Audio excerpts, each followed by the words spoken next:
Hola, ¿qué tal? Buenas tardes a todas y a todos. Mi nombre es Leonardo González. Soy el subdirector técnico del Instituto Nacional de Estadísticas y a nombre de nuestra institución les doy la bienvenida a la quinta y última sesión de este ciclo de clases abiertas de R, la cual lleva por título JIT para usuarios de R. Esta es la última sesión de este ciclo de este año 2023. Queremos agradecer la gran convocatoria que tanto esta como las clases anteriores han tenido. Esperamos estar haciendo una contribución al aprendizaje de herramientas de código abierto como lo es R, las que pueden ser de mucha utilidad en diversos ámbitos y campos de estudio. Esta sesión estará a cargo de Juan Concha, quien es economista de la Universidad de Chile con magíster en análisis económico de la misma casa de estudios. Juan ha trabajado en análisis de datos y modelamiento en ciencia de datos en el ámbito público y de consultoría, especializándose en el desarrollo de modelos de lenguaje. Actualmente se desempeña como científico de datos del proyecto de ciencia de datos de nuestra institución. La clase de hoy tratará sobre cómo implementar un sistema de control de versiones en nuestros proyectos de R. En un primer momento, Juan nos contará sobre qué es GIF y para qué sirve. Revisaremos algunos conceptos fundamentales sobre esta tecnología para luego avanzar hacia ejemplos prácticos de cómo utilizar JIT desde la interfaz de RStudio y desde una línea de comandos. Finalmente, abordaremos algunos casos de uso en encuestas de hogares de línea. La idea de esta clase es que tengan un panorama general sobre JIT que les permita seguir profundizando en sus propios proyectos. Asimismo, aprovecho la oportunidad para comentarles que seguimos avanzando cada vez con mayor intensidad en los preparativos del próximo Censo de Población y Vivienda 2024 a realizarse entre marzo y junio del próximo año 2024 y para el cual tenemos actualmente publicado el concurso para el cargo de coordinador o coordinadora de grupo de censistas. Pueden acceder a la información y postular a través de nuestro sitio institucional www.ine.gov.cl. Además, las y los invitamos a que se informen de nuestro quehacer a través de nuestros canales oficiales, en nuestra página web y redes sociales. Reitero nuestro agradecimiento por su asistencia y dejo con ustedes a Juan Concha, que tengan una provechosa jornada, así que adelante Juan con la presentación. Perfecto. Muchas gracias, Leonardo, por la introducción. Les voy a compartir pantalla en este momento, entonces. Vamos a ver. Entonces, me imagino que esto ya se ve, ¿no? Así es, Juan. Sí, ya estamos viendo. Buenísimo. Entonces, ya que ya estamos presentando, aprovecho a darle la bienvenida también de mi parte a todos quienes están presenciando esta clase. Y habiendo dicho eso, vamos a lo que nos convoca. ¿De qué se va a tratar esta clase? Veamos el temario. Primero, vamos a ver qué es Git y para qué sirve. Luego vamos a pasar cuáles son los principales conceptos asociados a Git, como puede ser el commit, el pull, el push, etc. Luego veremos qué es un árbol de commits. Luego vamos a ver qué son las ramas dentro de Git. Vamos a pasar a cómo funciona el trabajo remoto, es decir, en la nube con Git. Y luego un par de conceptos, como son los conflictos de merge y por último el archivo .gitignore. Para terminar, vamos a ver casos de uso que se han dado dentro de nuestra institución, dentro del Instituto Nacional de Estadísticas. Y por último, algunas recomendaciones sobre el uso de Git. ¿Y cuál es el objetivo de esta clase entonces? Es mostrar herramientas que permiten el uso básico de Git, como son git clone, push o pull, en conjunto con la herramienta RStudio. Aquí, algunas cosas a tener presentes. Lo primero es que esta clase no está pensada para ser seguida en vivo. Se recomienda que lo hagan cuando sea subida a las redes sociales del INE. ¿Por qué? Porque durante esta clase vamos a estar descargando programas, instalando, etc. Y no es posible hacerlo a una velocidad en que no se vayan quedando atrás. Entonces, si tratan de seguirme, se van a quedar atrás, lo que va a llevar a que terminen perdiéndose, lo que va a ser mucho menos provechoso. Entonces, mi recomendación es que ahora tomen apuntes, pero no traten de seguirla. Como decía, luego esto va a ser subido a las redes sociales del INE, en particular en su canal de YouTube se va a poder encontrar y en la página institucional. Y ahí sí podrían seguirla más lentamente, paso a paso, lo que vamos a ir viendo. Luego, se recomienda seguir la clase desde computadores personales, ya que plataformas como GitHub suelen estar sujetas a bloqueos institucionales. Así que mejor estar en un computador que no tenga ningún tipo de bloqueo. En tercer lugar, la clase se va a realizar utilizando GitHub como plataforma de control de versiones.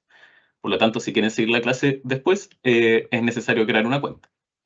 Otras alternativas a GitHub son GitLab o Bitbucket. Luego, la clase está basada en sistemas operativos Windows.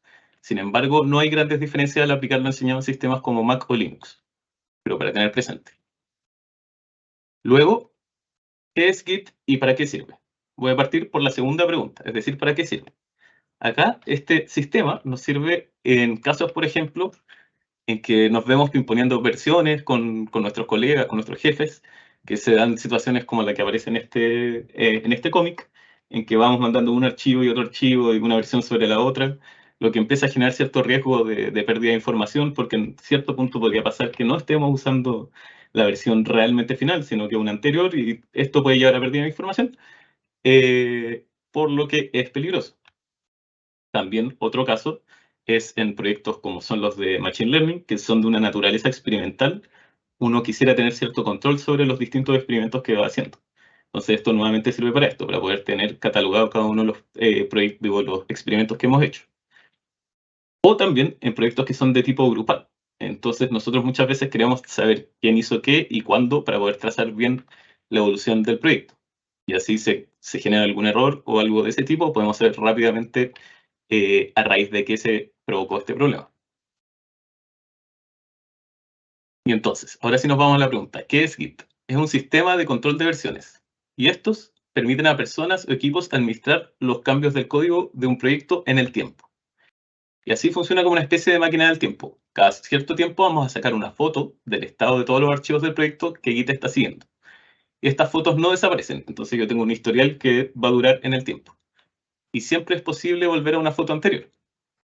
Además de esto, incluyen el nombre y la fecha de quien sacó la foto, además de un mensaje explicativo de qué cambios incluye la foto que sacamos. Y esto así permite que varias personas trabajen en un mismo proyecto sin molestarse unos a otros. Aquí entonces, en este esquema, vemos más o menos cómo funciona el tema del control de versiones.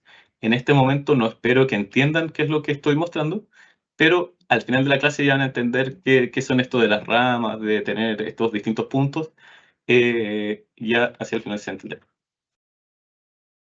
Entonces, Git nos protege, uno, de nuestros propios errores, porque siempre podemos volver atrás en el tiempo, de falla en el almacenamiento físico, porque siempre podemos sincronizar nuestros cambios en la nube, con plataformas como GitHub, como decíamos anteriormente. Y acá vamos a ver entonces cómo descargamos Git y cómo instalarlo. Hacemos clic aquí, y podemos ver aquí entonces, si apretamos Windows, como decíamos, vamos a ver el caso de Windows, y luego le ponemos aquí, click here to download, y se nos va a descargar. Nos vamos aquí donde se está descargando. Pues acá se terminó de descargar, le hago clic, ¿sí? Y me aparece el instalador. Entonces acá aparecen muchas cosas. Yo voy a decirles más o menos qué mantener para una instalación más bien estándar. Entonces acá yo voy y pongo siguiente, no hay nada importante que mencionar. Acá sí es relativamente importante. Git nos da la opción de elegir qué editor de texto queremos utilizar. Muchas veces por defecto les va a dar la opción de utilizar el editor Vim, que es un editor que viene de Linux y que es muy poco intuitivo de utilizar, y cuando se encuentren con esto, si es que no lo conocen, probablemente no van a saber qué hacer. Entonces les recomiendo poner uno que conozcan. Yo en este caso tengo Notepad++, pero pueden poner, por ejemplo, Notepad, que es uno que viene por defecto con Windows. Entonces voy a poner esto y voy a poner siguiente. Luego acá nos da la opción de la rama principal, donde vamos a tener nuestro trabajo final. Nota histórica, anteriormente se usaba el nombre master, pero por temas de cambio en las sensibilidades se ha pasado a utilizar el nombre main. Entonces en este momento Git nos da la opción de que el nombre por defecto sea main y lo vamos a mantener. Luego esto lo mantenemos como está, lo mantenemos como está. Estos son temas de seguridad de la información. Lo mantenemos nuevamente, lo mantenemos, lo mantenemos, lo mantenemos, lo mantenemos. Y mantenemos esto también así. Acá hay algunos temas experimentales, no los vamos a agregar y ponemos instalar. Yo en mi caso no le voy a poner instalar porque ya lo tengo instalado. Pero con esto ya se va a instalar Git y no van a tener mayor problema para estar agregado a su computador. Entonces ya vimos cómo instalamos Git. y pronto vamos a hacer nuestra primera aplicación. Lo primero, continuar. ¿Qué es lo que nos aporta Git? Además, es que nos acerca en el espectro de la reproducibilidad, que ya vimos en la clase de Ignacio sobre reproducibilidad, al estándar dorado. Lo más lejano, como decíamos, era solamente publicar lo que queramos publicar sin ningún código. Bueno, con Git esto ya nos acerca un poco porque publicamos todo el código y además la evolución de cómo fue este código en el tiempo. Sin embargo, no llegamos hasta el otro extremo. ¿Por qué? Porque todavía nos falta juntar código con datos y además hacerlo que estén linkeados y de manera ejecutable. Para esto, sistemas como Docker nos permiten llegar ahí. Nosotros en esta clase no vamos a ver eso, pero si quisieran aprender más, esta es la solución que se utiliza actualmente. Entonces, ¿cuándo nos sirve Git? Primero, en proyectos de código de naturaleza no lineal, donde, por ejemplo, existen ciclos de experimentación, código que evoluciona e itera, etc. También en proyectos de código colaborativo, como decíamos anteriormente, ya que nos da mayor control sobre quién hizo qué cambios y cuándo, y así podemos solucionar nuestros problemas. En cambio, cuando no nos sirve, por ejemplo, como decíamos, contrario al anterior, proyectos de desarrollo lineal, ya que nunca hay necesidad de volver atrás. Si yo saco una foto de algo que va a ser solamente una versión más incompleta de lo que voy a tener después, no tiene mayor aporte. También en proyectos cuyos documentos principales, como los scripts o las documentaciones, no estén basados en texto plano. Por ejemplo, los archivos .docx de Microsoft Word contienen mucho más que el texto que tiene el documento, sino que también tienen mucho código detrás, lo que hace la trazabilidad mucho peor. También aquí mencionar que, por ejemplo, los archivos .csv son de texto plano, pero son datos. Lo que nos interesa es acá los documentos. De hecho, en Git uno en general no guarda datos por temas de seguridad de la información y por temas de peso.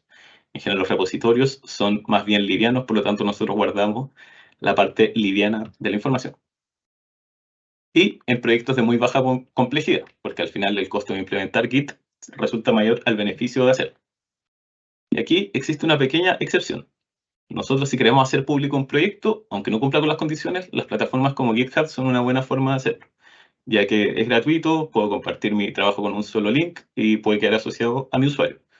De hecho, por ejemplo, esta clase es un ejemplo de esto, ya que si bien no tiene mucho uso utilizar Git, ya que esto se desarrolla de manera más o menos lineal y no hay mucha, yo nunca volvería a una foto anterior de mi proyecto, sí nos permite compartir esta clase a ustedes en un futuro y así hacer pública la información. Y entonces agrego esta última foto que habla de que al final los proyectos de Git son para proyectos que son vivos, que se van ramificando, que uno no sabe bien dónde van a terminar. Ese es un poco el espíritu de cuando queremos utilizar Git. De hecho, se empezó a utilizar originalmente en proyectos de desarrollo de software que tienen mucho esa estructura de que van bien de a poco, van generando pruebas, van creando nuevas opciones dentro de su software, etc. Entonces de ahí viene y de a poco se ha ido adoptando a otros tipos de trabajo. Y así, Git nos permite navegar de manera sencilla por las distintas versiones de un archivo. Entonces voy a tener aquí una versión, otra versión, otra versión, y yo me puedo mover cuando quiera. Esto nos permite rastrear dónde y cuándo se producen los errores. En Git existen distintos estados. Entonces Git va a empezar a mirar mis archivos. Y primero se va a dar cuenta que están modificados. Y cuando me muestra que están modificados, yo puedo ir agregando los archivos que han sido modificados. Y cuando ya le quiera sacar una foto, es decir, yo podría haber modificado 10 archivos desde mi última foto, agrego 3, los pongo con git add aquí, o como vamos a ver después cómo se hace en RStudio, y luego les saco la foto. Y hago un git commit y quedan como commit. Entonces solamente voy a quedar con 7 archivos que han sido modificados. Esto es así. ¿Por qué no queremos poner los 10 archivos de una en una foto? Porque nosotros queremos que la foto, junto con su mensaje explicativo, sea algo abarcable. Entonces, muchas veces nosotros no vamos a poner todos los cambios que he hecho en el último tiempo en un solo commit, sino que voy a poner un set de cambios que haga sentido y que sea fácil de digerir. Eso es muy relevante. Entonces, así, con git commit sacamos la foto. Y acá dice el modelo. ¿A qué me refiero con esto? Para aterrizar los conceptos que vamos a hablar durante la clase y que les está hablando ahora, vamos a usar el proyecto de creación de un escritorio como analogía. Entonces, en este momento tenemos nuestro escritorio que es solo un plan, es decir, un repositorio vacío. Tenemos una idea de qué queremos construir, pero no sabemos el camino exacto. Tal vez vamos a cambiar los materiales, los colores, la forma. Y en la medida que vayamos avanzando, vamos a ir haciendo commits que guarden nuestro progreso. Entonces, por ejemplo, luego de tomar una tabla, cortarla, barnizarla, etc., tenemos nuestro pionito. Tenemos una pata de nuestro escritorio listo. Y este, por ejemplo, podría ser nuestro primer commit. Entonces, con eso yo le saqué la foto y voy a poder volver acá atrás en el futuro si es que quiero hacer algún cambio o cualquier cosa. O quizás incluso querríamos guardar nuestro progreso antes del barnizado. Entonces, nuestro primer commit podría ser incluso antes. Entonces, acá le hubiéramos sacado la foto recién cuando armamos la pata antes de barnizarla. Y esto nos va a permitir volver atrás y cambiar el color del barniz si nos arrepentimos en algún momento. Entonces, eso es un poco la idea de Git en nuestro trabajo. Y así, ciclos sucesivos de modificar, poner en escena y confirmar o hacer commit van generando el historial de cambios de nuestro repositorio. Cada commit es una foto del estado de nuestro archivo al que podemos acceder cuando creamos. Y acá es importante mencionar que no podemos acceder a estados intermedios entre los commits y por lo tanto queremos hacer commit de manera frecuente y con un número de cambios manejables. Entonces aquí, por ejemplo, vuelvo a lo que les mostré anteriormente, nosotros podríamos tener aquí nuestra primera foto, le sacamos a la pata antes de ser barnizada. Luego nosotros probamos a barnizarla y además le agregamos un tope a las patas. Pero en un momento nos arrepentimos y lo sacamos y le sacamos la foto en el commit 2 sin el tope. Sin embargo, yo después en el futuro podría arrepentirme y querer recuperar el tope que había hecho. Si es que yo hubiera sacado una foto en este punto, sería muy fácil recuperar el trabajo o el código que generó este tope. Sin embargo, como yo no hice commit entre este punto y este, yo perdí totalmente el trabajo cuando creé el tope. Por lo tanto, voy a tener que hacerlo de cero si es que yo arrepentimos. Entonces, a eso me refiero en que si es que yo hago trabajo y luego lo deshago y luego hago un commit, ese trabajo quedó perdido. En cambio, si yo saco un commit entre medio y luego lo deshago y hago otro commit, el trabajo lo mantengo y lo puedo recuperar en otro momento.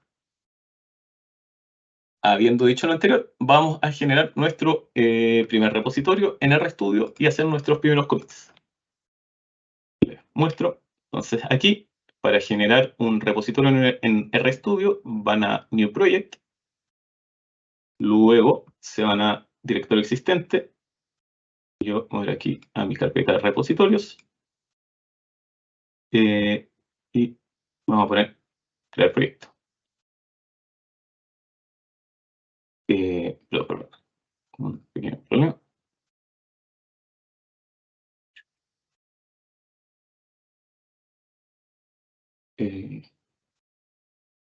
No me dio la opción de hacer Git. Entonces vamos a abrir Recent Projects.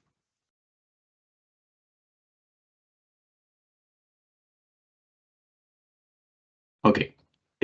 Normalmente me da la opción de utilizar Git. Pero en este caso no me dio la opción. Pero lo que pasa al apretar crear nuevo proyecto es que nos suele dar, tal vez es que le pongo un... perdón, sí, tenía que ser un directorio nuevo. Mis disculpas. Entonces acá uno le pone crear un repositorio de Git. Esto es muy importante. Con esto nos crea los archivos básicos. Y uno le pone un nombre. Por ejemplo, acá vamos a poner prueba clase. Y con eso nos crea la carpeta y el proyecto.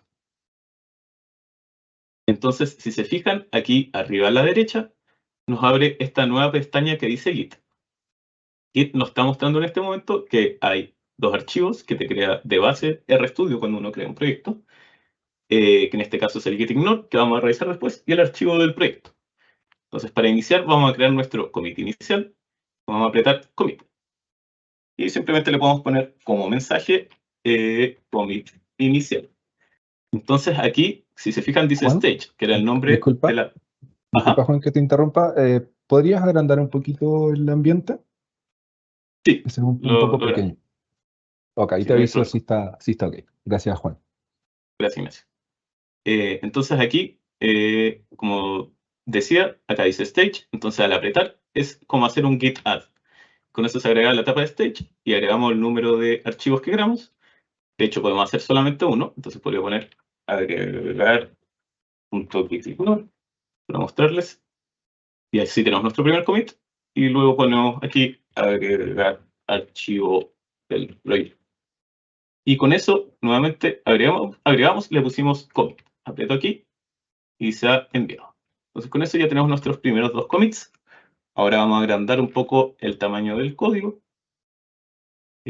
Aquí lo vamos a subir a 150%. Ok.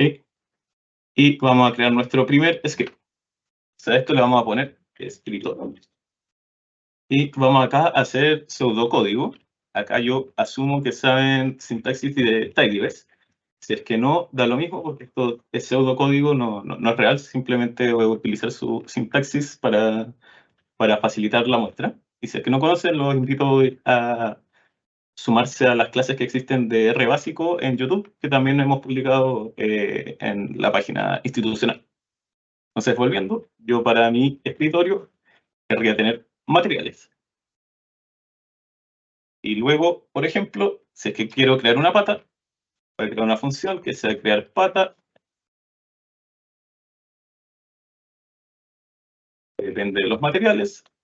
Acá nuevamente, imaginemos que va bastante código acá, es un trabajo que me toma harto tiempo. Y una vez que estoy listo, creo mi objeto pata escritorio.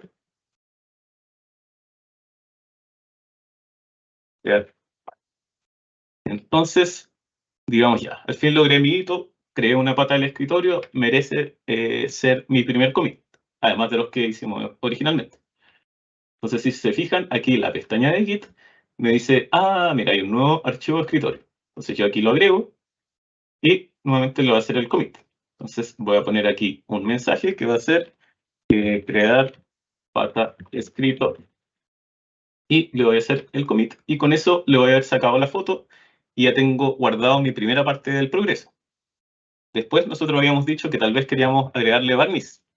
Entonces yo puedo crear una nueva función, agregar barniz. Esto va a ser una función de la pata. Acá nuevamente imaginamos que hay mucho código, estuvimos 1 o 2 días trabajando en esto, llegamos a un punto en que estamos contentos y se lo agregamos a la pata del escritorio. Entonces, nuevamente, aunque no entiendan esto de las funciones o qué sé yo, lo único que voy es que estoy desarrollando código, imaginamos eso, en la medida en que llego a un punto en que estoy satisfecho y que ya logré cierto hito, yo voy y lo guardo a través de un commit. Entonces yo ahora nuevamente guardé y me dice, oye, modificaste escritorio. Yo lo agrego aquí, hago clic y le hago commit. Y con eso entonces tenemos una nueva versión. Si se fijan, se da cuenta, me dice, antes acá había una línea que decía pata escritorio, y ahora agregaste todo esto y además pata escritorio es distinto. Antes decía solo hasta crear pata y ahora además le agregué el barniz. Si pongo acá un mensaje como agregar barniz a pata escritorio. Y con eso le hago el commit y ya tenemos nuestro primer proyecto tomando forma. Eso es un poco la idea de cómo uno trabaja con Git. Ahora vamos a continuar y les voy a mostrar entonces qué es el árbol de commits. ¿Qué es esto entonces? Es una representación visual de la historia de nuestro proyecto. Como pueden ver aquí, uno parte del commit inicial y va generando distintos commits y ahí se va moviendo nuestra rama main, en este caso. Y esto nos muestra cada commit, nos permite acceder a sus contenidos y nos muestra dónde nos encontramos actualmente en la historia del árbol y dónde se encuentran las otras ramas en caso de existir. ¿Y qué es este famoso concepto de rama? Es simplemente un puntero a un commit específico que contiene la información de sus ancestros, es decir, los commits anteriores a este. Entonces, por ejemplo, aquí la rama main apunta al commit número 3, pero además contiene toda la información de los commits que venían antes de este, o sea, el 2, el 1 y el 0. Si nos encontramos parados en una rama y realizamos un commit, el puntero de la rama se moverá al commit más reciente, como vemos aquí. Entonces estamos en el commit 3, hicimos un nuevo commit y la rama se movió al commit más reciente. Ahora, como decíamos, la rama principal se llama main o master y aloja la versión oficial de nuestro proyecto. Pero podemos crear tantas ramas como queramos. Entonces, en este ejemplo, yo creé una nueva rama que se llama mi rama y generé un nuevo commit. Y si se fijan, pasó algo distinto. Mi rama apunta al commit 5, pero la rama main apunta al commit 4. Entonces yo puedo generar realidades independientes a través de las ramas. Y así, todo software que sea compatible con Git en general presenta alguna forma de acceder a este árbol. Y en RStudio lo encontramos en Tools, Version Control, History. Y aquí, nuevamente, si nos vamos a la metáfora o analogía del mueble, el commit 0 podría ser este escritorio vacío antes de comenzarlo, luego creamos la pata sin barniz, la pata barnizada, luego agregamos la segunda pata, luego generamos el tablero y luego empezamos a generar el primer cajón, por decir algo así. Vamos a ver el árbol de commits de nuestro proyecto actual. Esto, como decíamos, es muy simple de ver. Lo pueden ver aquí. Tools, Version Control, History. Y acá ya tenemos acceso a todo nuestro historial del proyecto. O sea, aquí agregamos el archivo de proyecto, luego generamos nuestro escritorio inicial y luego agregamos el barniz. Algo interesante que yo ocupo bastante es que aquí, arriba a la derecha, si se fijan, te da la opción de ver cómo se veía el archivo en el momento en que hicimos este commit. Entonces, si yo hago clic, me abre el script y me lo muestra cómo estaba en ese momento. Lo que puede ser muy práctico, sobre todo si es que vamos al caso en que queríamos recuperar algo que después borramos, podemos hacerlo de esta manera. Luego vamos a ver un ejemplo de eso. Y así es como entonces uno ve. También otra forma de llegar al historial es aquí en este botón donde dice History en la pestaña de Git. Si hago clic aquí y me muestra esto mismo. Entonces esto es muy práctico para poder seguir el proyecto. Y además, si se fijan, otras informaciones interesantes que aparecen es uno, quién generó cada uno de los commits, lo que es importante para trabajos colectivos, en qué fecha se hizo, que también es importante en proyectos largos, donde yo tengo una idea aproximada de cuándo hice un cambio, me sirve contar con la fecha. Y por último tengo este código SHA, que es un código único que me permite identificar al commit en el tiempo. Entonces, de hecho, si se fijan aquí, dice ver el archivo en el código de commit. Entonces, esta es la forma en que yo, después si es que quiero trabajar con commits, ir a un commit anterior, etcétera, una forma de hacerlo es usando los códigos únicos de los commits.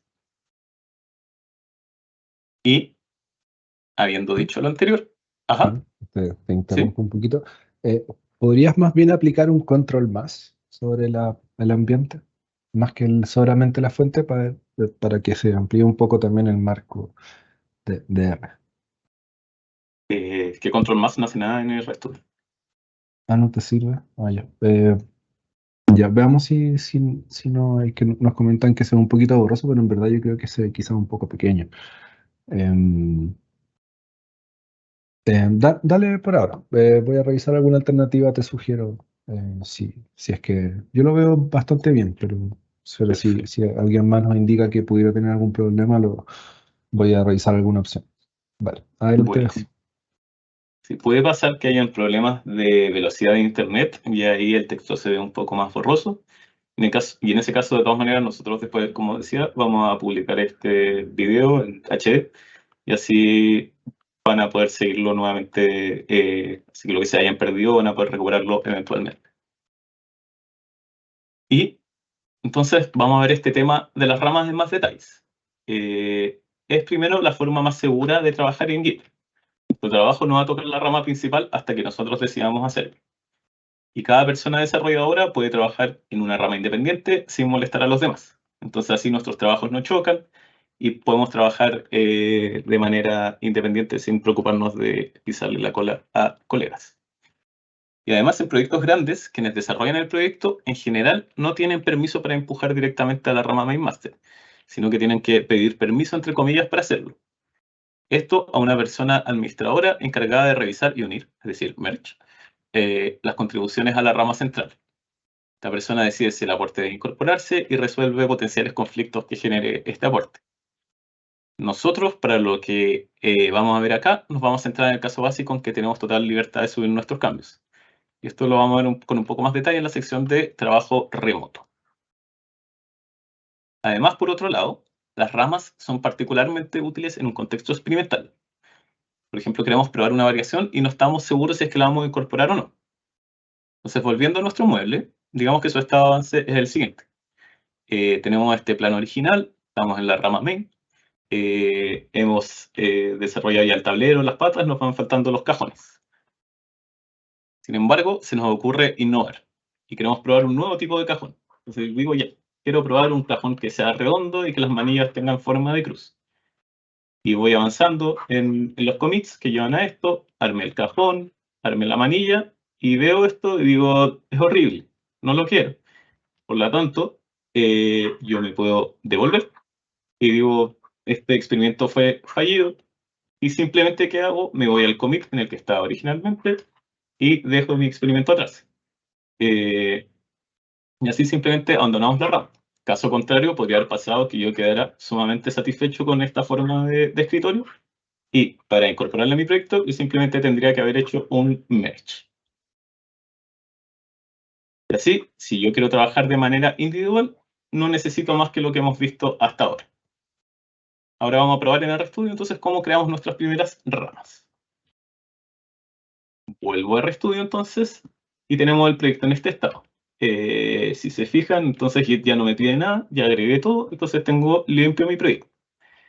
Lo voy a dejar así y voy a crear una nueva rama. Entonces, aquí, en la pestaña de Git, si es que me voy a New Branch, puedo crear una rama nueva. Entonces yo voy a hacer clic en esta parte de aquí y me da la opción de ponerle un nombre a la rama. En este caso le voy a poner prueba cajón redondo.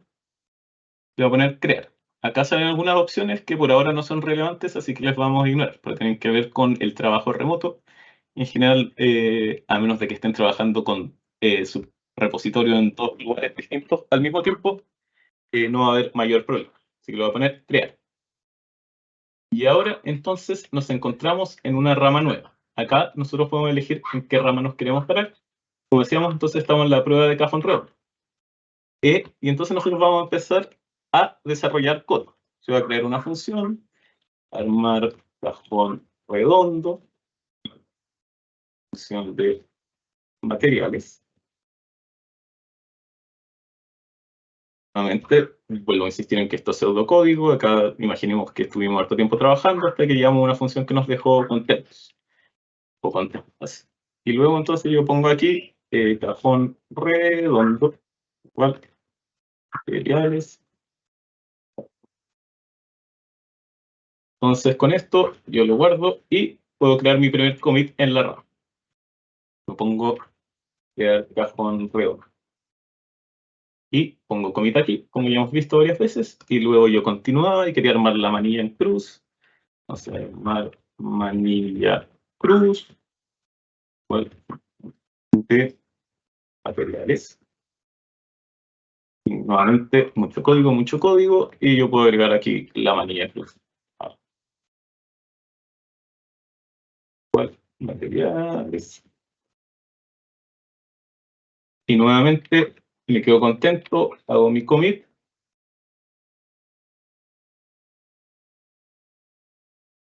Y como decíamos, veo cómo está mi proyecto y pienso, no, en realidad esto no va bien, no tiene forma que me gusta, quiero ir para atrás. Como decíamos, ¿cómo lo hago? Simplemente yo me voy aquí a la rama y me cambio a la rama main.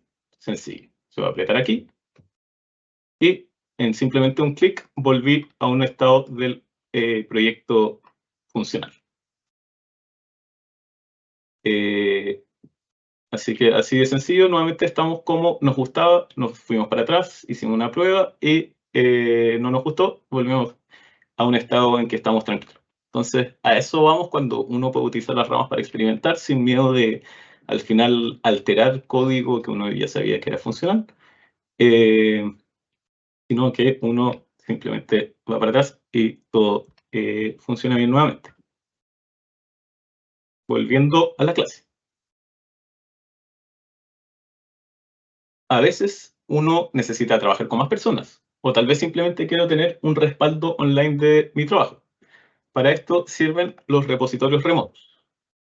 Entonces nosotros habíamos visto el flujo hasta acá. Yo tengo mi directorio de trabajo, voy agregando archivos a la área de staging, y cuando ya quiero sacarle una foto, le hago un git commit. Eso era todo lo que habíamos visto. Pero cuando uno incorpora el factor remoto, uno además tiene que comandos para comunicarse con el remoto.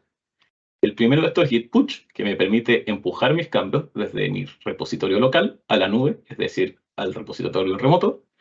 Y también es importante que yo me pueda traer los distintos cambios que han aparecido en el repositorio remoto a mi repositorio local. Entonces esto lo hago con Git Pull. Esto, por ejemplo, es sobre todo importante si es que trabajo con más personas. Entonces, desde la última vez que yo me traje los cambios, podrían haber llegado más cambios de otros compañeros o compañeras. Entonces, por esto siempre es muy importante traerse todos los cambios que hayan hecho otras personas, hacer mis commits y luego hacer el push de los cambios que yo hice al proyecto. Y aquí, en esta ilustración, nuevamente vemos un poco lo mismo. Tengo mi directorio de trabajo, yo voy agregando a la área de staging las cosas que quiero para mi foto. Cuando estoy listo, el camión se mueve para aquí, para el repositorio local, en forma del commit. Yo puedo hacer todos los commits que quiera y cuando ya estoy listo, hago el push. Y con eso, entonces, todos mis cambios viajan desde mi isla local a la isla remota, es decir, a la nube. Entonces, todos estos archivos van viajando.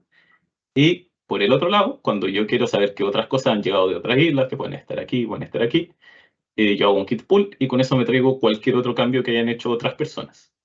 Y ese es finalmente un poco el flujo con el que uno trabaja. Así, varias personas van aportando a un mismo repositorio. Sí, cambios se empujan y cambios se les hace pull de distintas personas. Y acá entonces es importante mencionar que una plataforma de control de versiones remoto no es como estas, GitLab, GitKraken, GitHub, Bitbucket, no son lo mismo que Git. Git es el sistema de control de versiones, es un poco el software que hay detrás, y estos son páginas que me permiten alojar repositorios y que me permiten trabajar de manera remota. Muchas veces se genera confusión, entonces es importante mencionar este tema.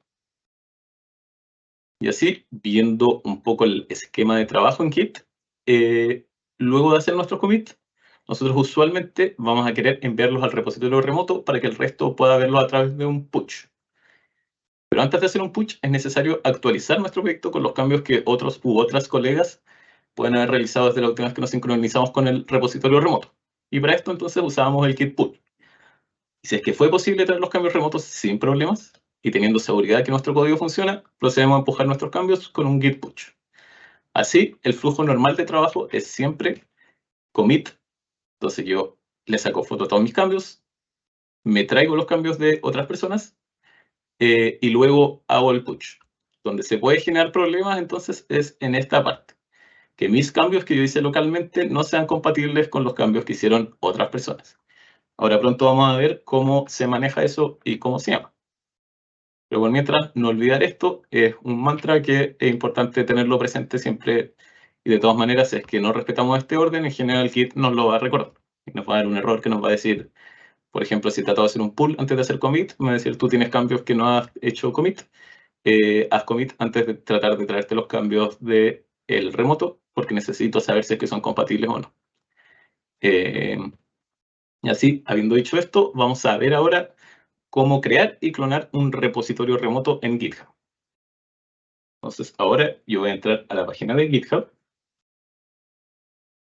y les voy a mostrar cómo creo un repositorio.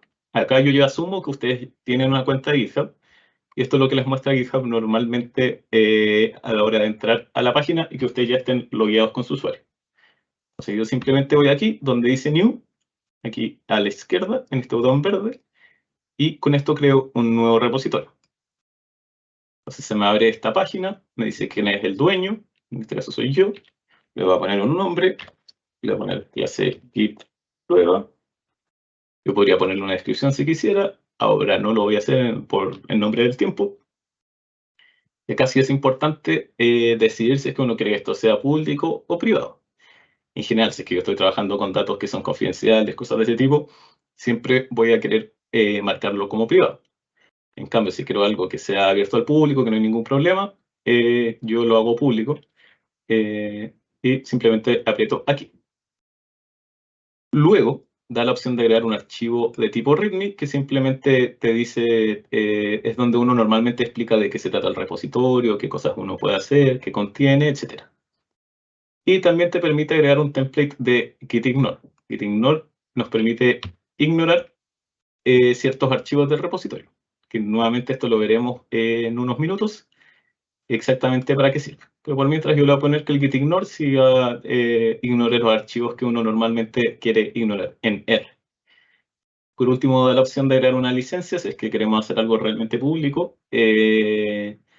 Existen varios tipos de licencias que uno podría agregar que dejan bien definido para qué uso se puede hacer, si es que la gente puede hacer dinero con mi proyecto, etc. Pero para la mayoría de los proyectos uno no necesita licencia. Si es que algo un poco más formal, más grande, sí, uno ya tiene que empezar a investigar qué licencia corresponde al trabajo que yo estoy haciendo, hasta qué punto yo estoy dispuesto a compartir o hasta qué punto la gente puede lucrar con mi trabajo. Todo eso se ve con las licencias. Cuando he hecho eso, entonces yo voy a crear repositorio.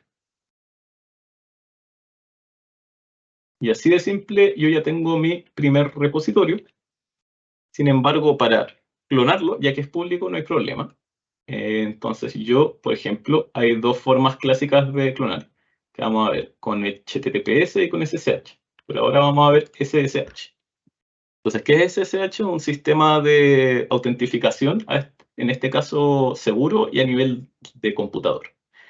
Entonces, con la llave SSH, yo le digo a GitHub, esta es mi llave SSH, puedes confiar en este computador en particular y está asociada a este usuario. ¿Y cómo genero yo una llave SSH?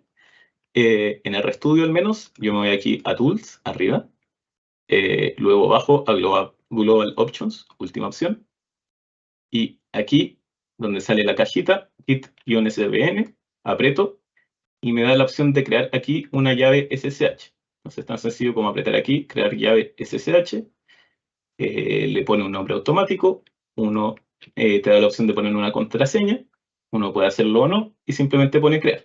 Yo no le voy a poner crear porque ya tengo una y si es que creara otra perdería todos mis accesos que tengo en mi cuenta, así que prefiero no hacerlo. Pero ustedes ponen crear y con eso van a tener su llave SSH. Se les va a abrir acá una ventana, le ponen OK, pero lo que importa realmente es aquí arriba a la derecha donde sale View Public Key, tienen que hacer clic. Y este texto finalmente va a ser su llave. Y esto es lo que importa. Entonces ustedes tienen que darle copiar a esto.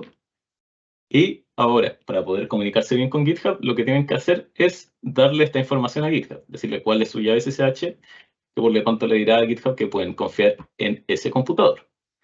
Entonces yo voy a volver a GitHub. Y esto funciona a nivel de usuario. Entonces yo me voy aquí arriba a la derecha, hago clic y me voy a Settings, en esta parte de aquí donde sale la ruedita. Hago clic. Luego, si se fijan aquí más o menos al medio, dice SSH and GPG Keys. Entonces yo pongo clic aquí donde sale la llave y me permite aquí agregar una nueva llave. Entonces en el botón verde arriba a la derecha, yo le doy clic. Le puedo poner cualquier título, computador personal, por ejemplo, y pego. Y luego simplemente le pongo agregar llave SSH y con eso ya mi computador va a estar comunicado con GitHub. GitHub va a saber que es confiable y que no hay problema alguno. Entonces yo hago clic aquí normalmente, nuevamente como ya tengo mi clave, mi llave agregada, no lo voy a hacer. Pero ustedes hacen eso y todo va a estar bien. Y con eso entonces yo ya puedo comunicarme con GitHub sin problemas. Y eso, recalco, es si es que ustedes le ponen usar, perdón, vamos a mostrarle aquí, si es que ponen clonar con llave SSH.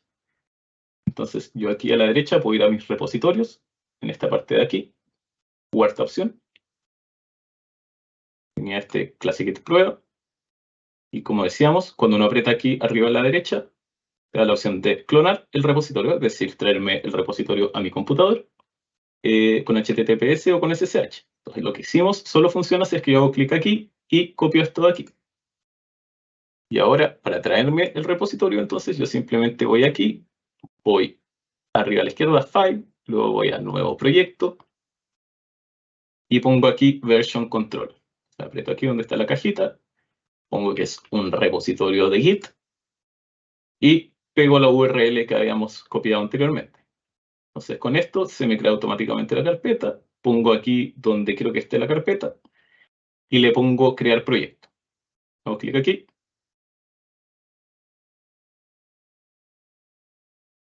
Y con eso ya tengo mi nuevo proyecto que está en comunicación con GitHub. Si se fijan, aquí los botones de pull y push se me activaron. En el repositorio anterior no estaban porque no estaba conectado a ningún remoto. Y la otra forma, en particular para quienes usen Linux o Mac, esto a veces no funciona a través de REST, sino que hay que hacer algo un poco más complicado, es por HTTPS. Y para esto, lo que hay que hacer es crear un token de GitHub. Entonces lo hacemos aquí, nuevamente vamos a Settings, pero aquí nos vamos hasta el fondo, donde dice Developer Settings. Aprieto aquí. Vamos a hacerle un poco de zoom a esto. Y acá dice Personal Access Tokens, última opción. Y me voy aquí a Tokens Classic. Luego le pongo generar nuevo token. Nuevamente, generar nuevo token Classic. Hago clic. Y le pongo algún nombre. Esto es lo que me va a autentificar a mí como usuario. Entonces, estos sirven a nivel de usuario. Los que veíamos antes sirven a nivel de computador. Entonces, vamos a hacer el token. Y uno nos da la opción de ponerle una fecha de expiración. Entonces, esto puede vencerse después de un tiempo, sobre todo si le queremos, por ejemplo, dar un acceso a alguien por cierto nivel de tiempo, sirve para eso, o podemos hacer que sea infinito. Pero en general se recomienda que tenga alguna expiración, así que le vamos a poner 90 días. Y aquí en general simplemente con pinchar en la parte en que dice repo, basta. Y lo demás lo pueden ignorar. Con eso luego se van a generar token y les va a dar este código. Este código es muy importante porque GitHub nunca más se los va a mostrar. Entonces tienen que copiarlo y guardarlo en algún archivo. Entonces, por ejemplo, yo puedo tener este archivo aquí y puedo pegar el token aquí. O sea, así para tenerlo y pegar el token aquí. Y así para tenerlo a mano para el futuro. Entonces, es que yo quiero clonar el repositorio ahora sí con HTTPS. Nos vamos atrás a mis repositorios.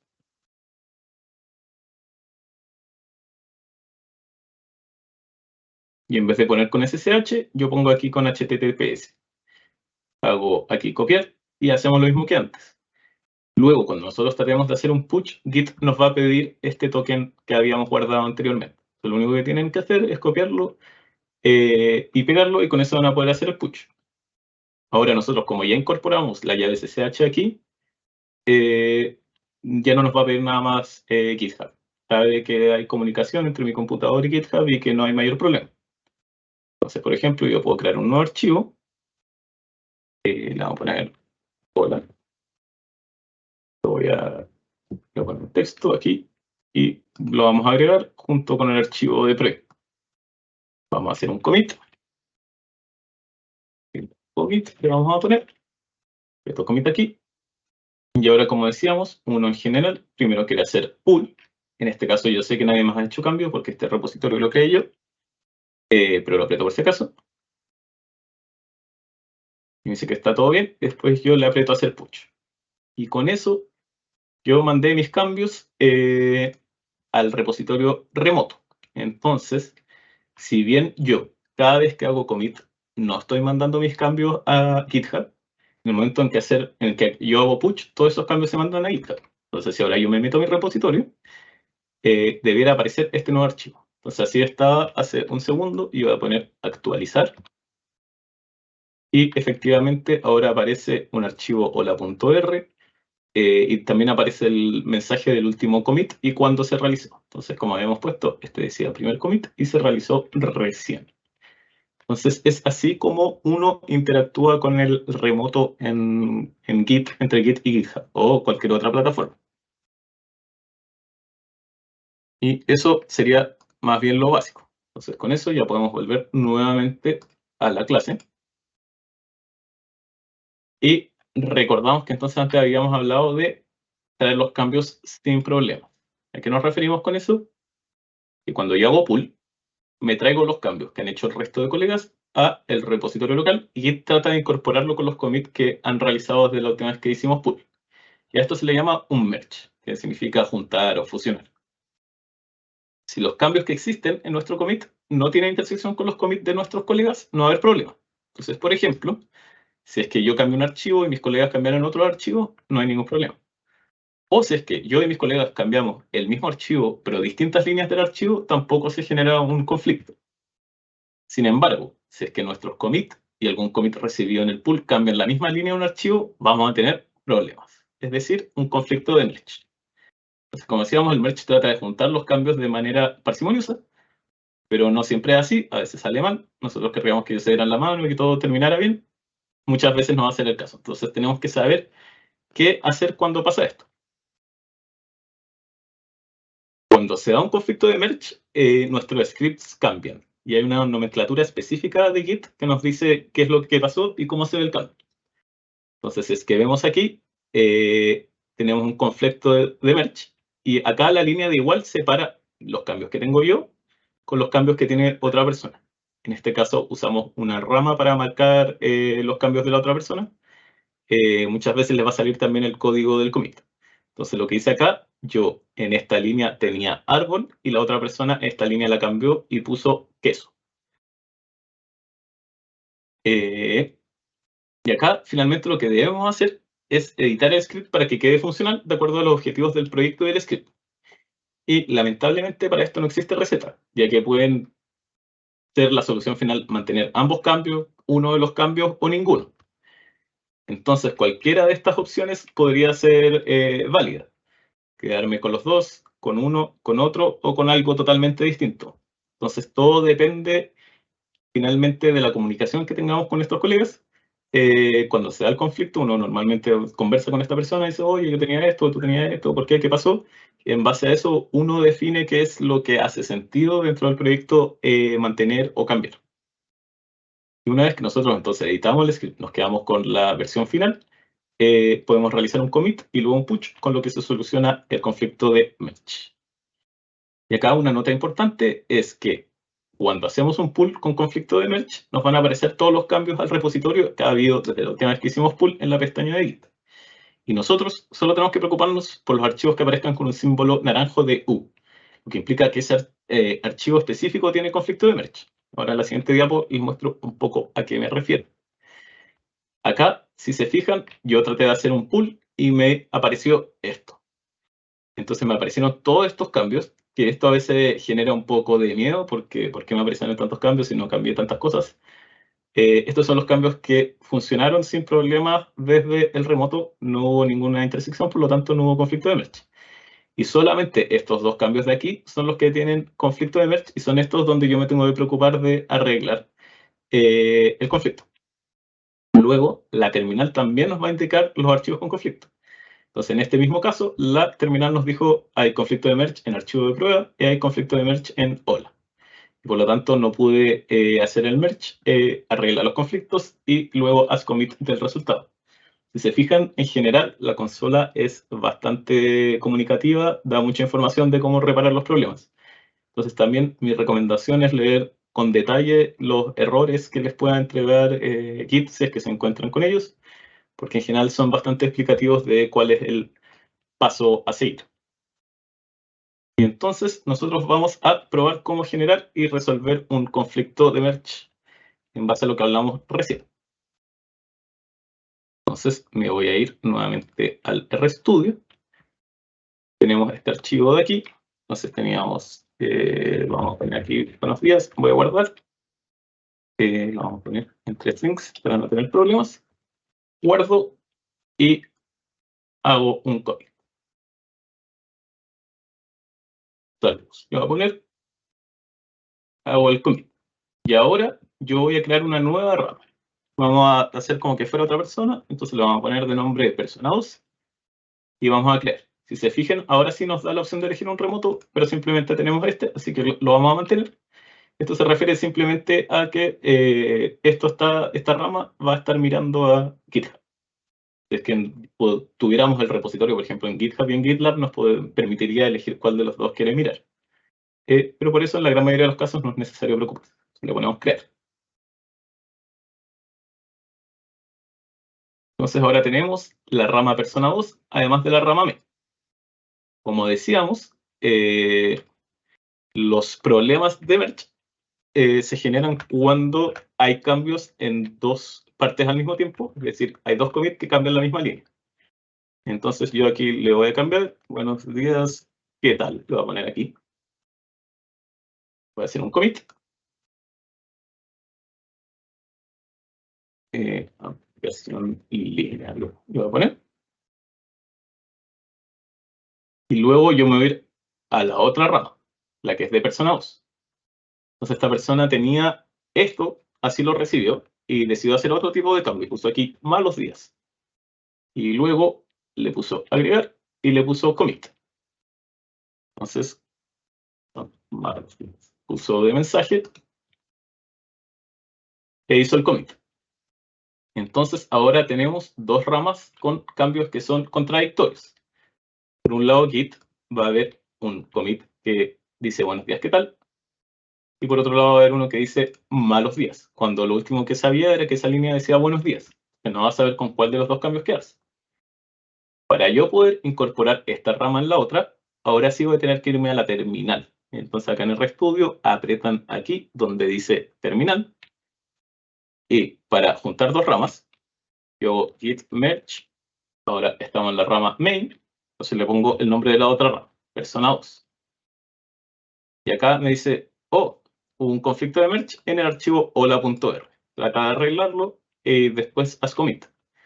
Entonces pasó exactamente lo que veíamos anteriormente. Se genera esta sintaxis un poco extraña, pero como decíamos, acá nos dice la línea de igual es el separador. Entonces, lo que está arriba de la línea de igual son los cambios que hice yo. Lo que está abajo de la línea de igual es los cambios que hizo la persona 2. Y aquí, nuevamente, no sabemos cuál es la lógica de este script, entonces uno no sabe exactamente con qué quedarse. Lo que sí es importante es, una vez que arreglamos los problemas, borrar esta sintaxis que aparece, y podríamos querer quedarnos con estos dos cambios, por ejemplo, que es lo que vamos a hacer ahora. Entonces, en este caso, dije, ya me voy a quedar con las dos líneas de código, las dos me sirven. Simplemente voy a borrar esta sintaxis que me va a romper el código R, porque no es sintaxis de R. Y una vez que ya estoy listo con esto, dije, ya está resuelto el conflicto, está el script como yo lo quiero, así quería que se viera, es lo que hace sentido con mi proyecto. Yo simplemente hago clic aquí. Entonces, si se fijan, queda en este estado intermedio en R, con este cuadrado, que está básicamente pidiéndome que agregue los cambios nuevos, y le hago commit.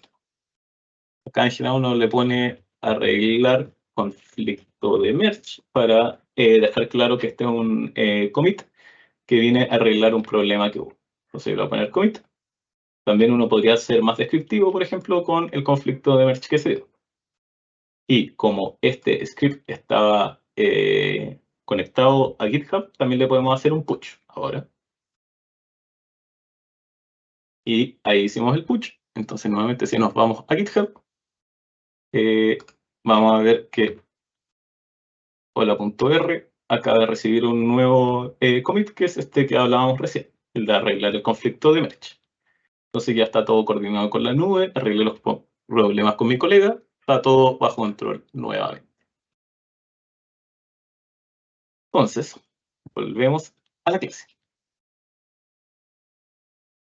Ya habiendo arreglado esto, nos interesa a veces algo que se llama el git ignore. Y es que cuando trabajamos con repositorios remotos, muchas veces existen archivos que queremos mantener solo en nuestro computador o que no son realmente compatibles con un repositorio Git, por lo que no queremos subirlos a la nube. Entonces, por ejemplo, este es un archivo git ignore de algún proyecto en el que trabajé alguna vez. Por ejemplo, cosas que no queremos subir, archivos que no son pertinentes al objetivo del proyecto, como pueden ser estos archivos que son específicos de R o de mi perfil de R, o carpeta de datos, por ejemplo, como decíamos, los datos no los subimos a Git, porque son pesados y Git no está pensado finalmente para un control de versiones de los datos, está pensado para ser liviano y esto mata un poco esa idea. O por ejemplo, podemos tener una carpeta, con archivos que son de tipo personal, donde yo experimento, hago pruebas, etc. Entonces, si volvemos a nuestra metáfora del escritorio, por ejemplo, yo en algún momento podría haber creado una maqueta de mi escritorio cuando esté listo yo no voy a mostrar la maqueta. Lo que me interesa es mi escritorio. Entonces eso yo lo pondría en el gitignore. Archivos temporales y de caché también los saco.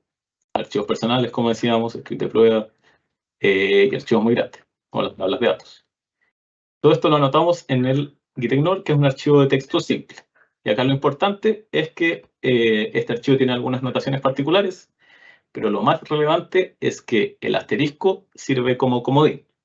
Entonces, si se fijan aquí, esto dice que cualquier archivo que termine con .rcheck va a ser ignorado. O acá cualquiera que termine con -x.r va a ser ignorado. O cualquier archivo dentro de la carpeta resultados va a ser ignorado. Entonces, así como podemos usar este comodín en nuestro trabajo.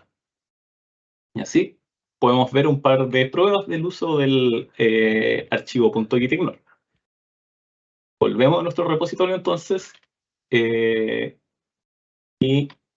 vamos a hacer, por ejemplo, que, bueno, primero vamos a mostrar cómo está. Como decíamos, GitHub nos genera un archivo .gitignore base para R, que ya nos ignora muchos archivos, pero podríamos tener cosas más particulares nuestras que quisiéramos ignorar. Entonces, por ejemplo, yo podría haber creado un archivo que se llama prueba1, y luego otro archivo que se llama prueba2.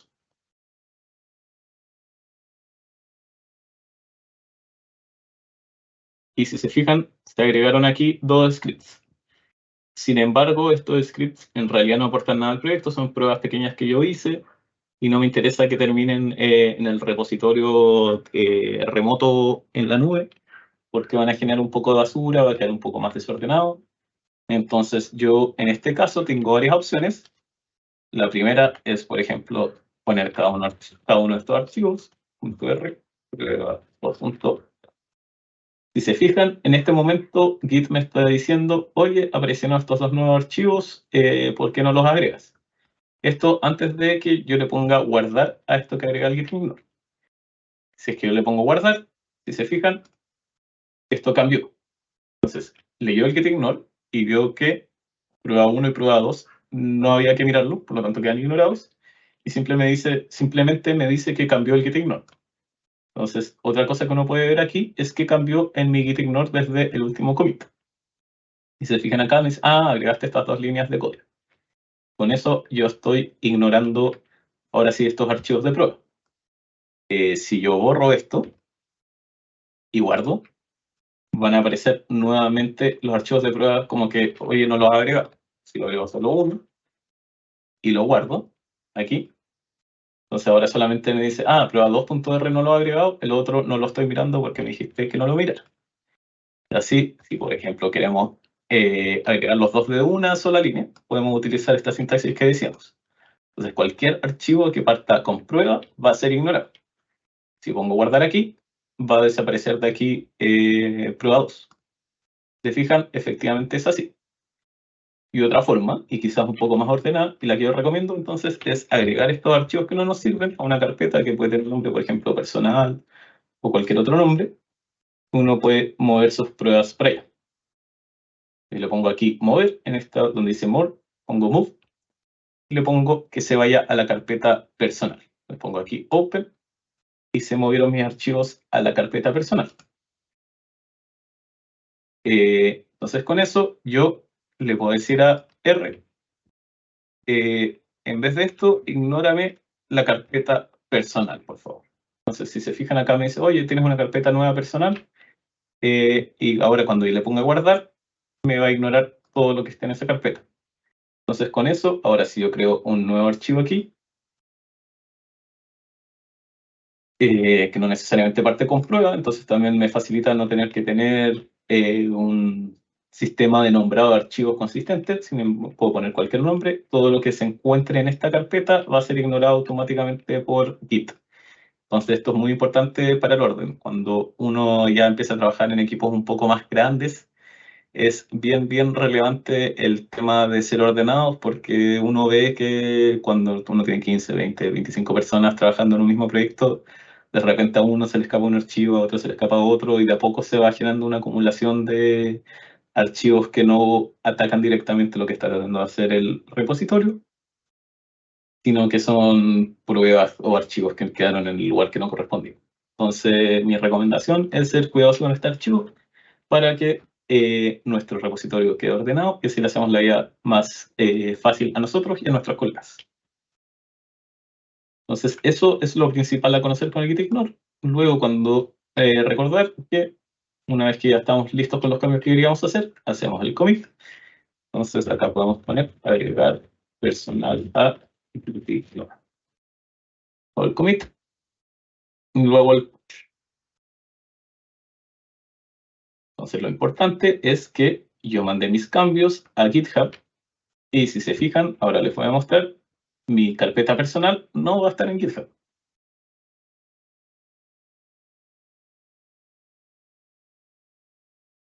Simplemente tengo acá este aviso de que puse un nuevo commit recién, pero no aparece la carpeta personal. Entonces, con eso, mi repositorio remoto está ordenado, solo tiene los archivos que necesito, y no más que eso. Acá también aprovecho de recordar, ahora que son como las 5:10, que por este tiempo debieran empezar a llegarle un link para poder obtener su certificado de participación en este curso. Puede que hayan empezado a aparecer preguntas, pero les doy esa tranquilidad. En cualquier momento ya debería llegarle el link y con eso poder obtener el certificado.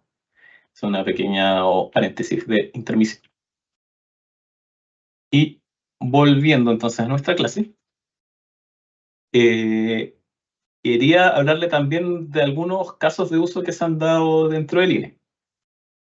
Por ejemplo, pasó en un proyecto que alguna vez trabajé, que un equipo necesitaba reformular la imputación de una de sus variables. Y este era un proceso muy complejo que llamaba a más de 10 scripts distintos para generarlo dentro de un proyecto en que trabajaban más de 10 personas también. Y eso, por lo tanto, podía estar pisándole la cola constantemente a todos estos compañeros, compañeras que estaban trabajando en el proyecto. Una forma de poder atacar esto, de poder generar este trabajo que tomó más de 6 meses, fue un trabajo grande cambiar estos scripts, fue hacer una rama aparte, trabajar en esa rama, hacer pruebas, ir cambiando los scripts hasta que estuvieran contentos con el resultado. Y una vez que se estuvo contento, recién en ese momento se hizo merge a la rama main. Entonces incorporamos los cambios solamente cuando ya había certeza, y así durante esos 6 meses en que hubieran estado haciendo commits que hubieran complicado a otros compañeros, compañeras, nunca hubo problemas, y solamente a la hora de hacer el merge, por supuesto hubo muchos conflictos de merge que hubo que solucionar, pero simplemente requirió estar ahí quizás 20 o 25 minutos solucionando los conflictos de merge, en vez de haber estado repartiendo todos esos problemas a lo largo de 6 meses y generando intercepciones a personas constantemente. Y luego, otro ejemplo en que ha sido práctico Git es, por ejemplo, la marcha blanca de una encuesta contenía scripts que eran diferentes del resto del procesamiento de la encuesta que se iba a dar después de la marcha blanca. Y para no tener que agregar a estos scripts, por ejemplo, pequeñas excepciones y que estuviera mirando si es que es marcha blanca o no, se optó por marcar el commit final de la marcha blanca con una rama. Entonces, luego, si era necesario volver a esos scripts por alguna razón, bastaba con realizar un git checkout scripts-marcha blanca, que este sería el nombre de la rama, para volver a estos scripts. Entonces, así yo puedo, como decíamos, viajar atrás en el pasado de manera sencilla, le pongo simplemente un nombre fácil de identificar y no me preocupo de que se me pierda al final en mitad de mis commits este commit que es particularmente importante. Eso también se ve aquí, que es uno de los últimos proyectos que hemos estado trabajando para poner cosas de la vida real. Y aquí también marcamos un commit como la versión 0.1, que hizo pequeños cambios un poco más sustanciales a este proyecto. Y así nuevamente, si es que nosotros queremos volver a esta versión específica, simplemente yo hago git checkout de 0.1 y llego para allá. Y un tercer ejemplo es que, por ejemplo, luego de sincronizar mi código con lo que está en la nube, o sea, haciendo un git pull, como habíamos hablado anteriormente, cierto código dejó de funcionar. Normalmente eso implica que otra persona hizo un cambio, y si es que yo no utilizara Git, yo no tendría idea quién realizó cambios, entonces tendría que entrevistar a todos y todas mis compañeros y compañeras para determinar quién hizo un cambio que hizo que mi código se rompiera. Pero como el historial de commits de Git nos permite ver quién hizo el cambio y a qué archivos, yo simplemente vi, esta persona hizo cambio a este archivo que es el que se me dejó de correr. Y bastó con una conversación rápida y decir, ya, esto, ¿por qué lo hiciste? Muy bien, ya, entonces hagamos esto, y con eso ya quedó andando nuevamente el proyecto. Sin Git, esto podría haber tomado quizá un día o mediodía, etc. Y con Git esto fueron 15 minutos. Así, entonces lo que quiero transmitir es que Git funciona a ratos como un seguro de incendios, ya que no siempre va a ser útil. Eso no es así, no es constantemente útil, pero cuando es útil, es muy útil. Puede salvar proyectos de pérdidas catastróficas, puede hacernos ahorrar mucho tiempo en situaciones específicas. Entonces, nuevamente, bajo las condiciones que habíamos hablado anteriormente, fuertemente recomendado utilizarlo porque puede ser un salvavidas importante y mejorar la comunicación de equipo. Y así, ya terminando, algunas recomendaciones sobre cómo interactuar con Git. Como hemos visto en esta clase, nos centramos en la interacción con Git a través de RStudio. Y esto nos permite acceder a los comandos básicos que revisamos. Sin embargo, si queremos hacer un uso más avanzado de Git, tendríamos que usar la consola. Como vimos antes, cuando quisimos juntar dos ramas, nos vimos obligados a utilizar la consola porque RStudio no nos da la opción de juntar dos ramas. No tiene esto, que quizás es un poco más avanzado, entonces no está incorporado. Y así hay otros comandos como git tag, git cherry pick, git status o git reset, con todas sus opciones, que no tenemos a nuestra disposición. Por lo mismo, la mayoría de estos no los vimos en la clase, son un poco más avanzados, pero sí son muy útiles. Entonces son recomendados si es que quisieran aprender más, aprender cómo se utilizan y cómo lo utilizo desde la consola. Además, muchas veces estos comandos tienen distintas opciones que uno puede utilizar, y eso es más fácil de manejar a través de la consola, donde uno especifica qué versión de este comando va a utilizar con qué opciones. Entonces, así, ya terminando y resumiendo, aprendimos qué es Git, cuándo usarlo y cuándo no. Revisamos conceptos básicos y su aplicación en RStudio. Por ejemplo, el git add, git commit, git merge, git pull, git push, árboles de commits, ramas, el archivo .gitignore. Y por último, revisamos algunos casos de uso dentro de las oficinas de Linux para cerrar, y además de ver un poco recomendaciones de uso. Y por último, les dejo ya esta pequeña hoja de comandos clásicos que uno utiliza en Git.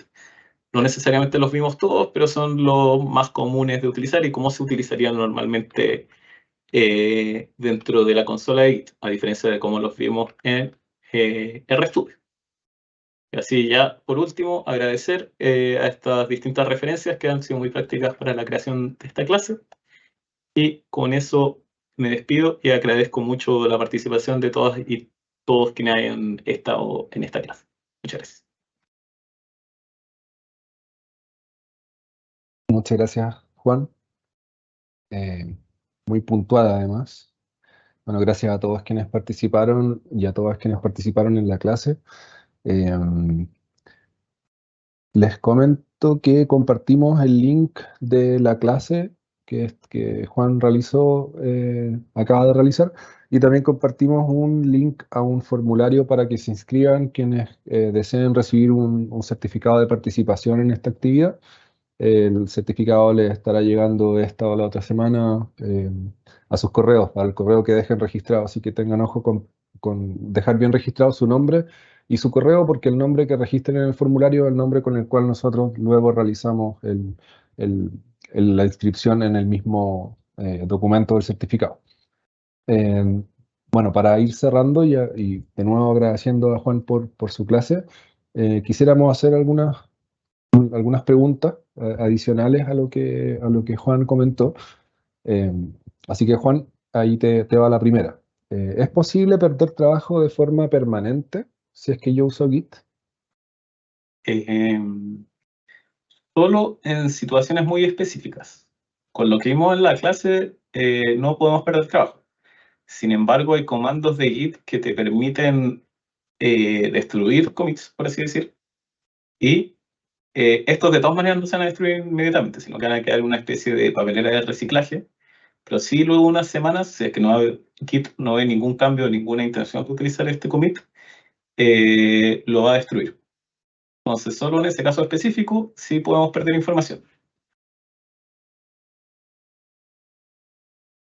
Muchas gracias, Juan. Otra consulta. Si es que yo no uso RStudio, ¿existen algún otro programa, otros programas que me ayuden a interactuar con Git? Sí, como mencionamos en algún momento en la clase, casi cualquier programa que tenga integración, muchos programas finalmente tienen integración con Git.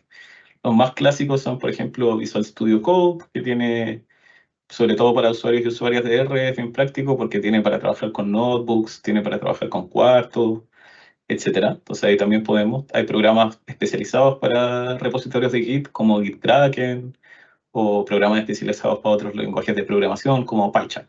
Entonces hay oferta para el que quiera de todas las formas posibles. Tengo dos preguntas más registradas. La primera tiene que ver con el Git ignore. Si yo elimino o cambio un archivo que era parte de los que yo tenía registrados en el Git ignore, ¿Git me permitirá recuperar una versión anterior de este archivo? No. Finalmente lo que hace Git ignore es que Git deje de mirar ese archivo. Entonces, todo lo que esté en el Git ignore, Git, como dice el nombre, lo va a ignorar. Así que hay que ser cuidadoso en ese caso, porque por ejemplo, si es que son archivos que van cambiando en el tiempo, pero están siendo ignorados, yo no tengo cómo recuperar versiones anteriores de esto. Entonces debo ser particularmente cuidadoso con el manejo de archivos que estoy ignorando, porque como decíamos, no están sujetos a control de versiones. Entonces yo no tengo cómo manejar cualquier pérdida que tenga desde ahí. Muchas gracias, Juan. Y la última pregunta de las que teníamos preparadas para complementar la clase, desde el punto de vista de las mejores prácticas, si es que yo hago un merge con una rama que creé para generar algún desarrollo, digamos, alguna funcionalidad, luego, ¿qué debiera hacer con esa rama? ¿Se recomienda borrarla, mantenerla por un tiempo, mantenerla permanentemente? Buena pregunta. Finalmente, si es que yo hice merge de la rama y por lo tanto todos los commits que contenían esta rama fueron incorporados dentro de mi rama main o master, no hay mayor razón para mantenerla, porque ya está todo lo que yo hice ahí. Así que en general la buena práctica es eliminarla para mantener un trabajo más parsimonioso. No así si es que esa rama yo terminé sin usarla, como el ejemplo que vimos en la clase. Ya que no la usé, ahí sí podrían haber commits que eventualmente yo quiera rescatar, ya que estos no van a quedar incorporados en la rama main. Entonces, si es que la rama decidí no hacerle merge, es mejor mantenerlo. Si es que sí le hice merge, como ya está todo incorporado en main, no hay mayor razón para mantenerlo y puede ser borrado. Perfecto, Juan, muchas gracias por la respuesta a estas últimas preguntas, por la charla en general. Recordarles a quienes nos están viendo, esta es nuestra última clase abierta de este año, la quinta y última. Ha sido una buena experiencia según la evaluación que hemos tenido dentro del INE y dentro del equipo, así que muy probablemente vamos a estar también el próximo año ofreciendo algunos contenidos, si es que tienen algún interés en particular, temas de ciencia de datos, temas de programación, quizás también algo de Python, dado que este año nos dedicamos más a R.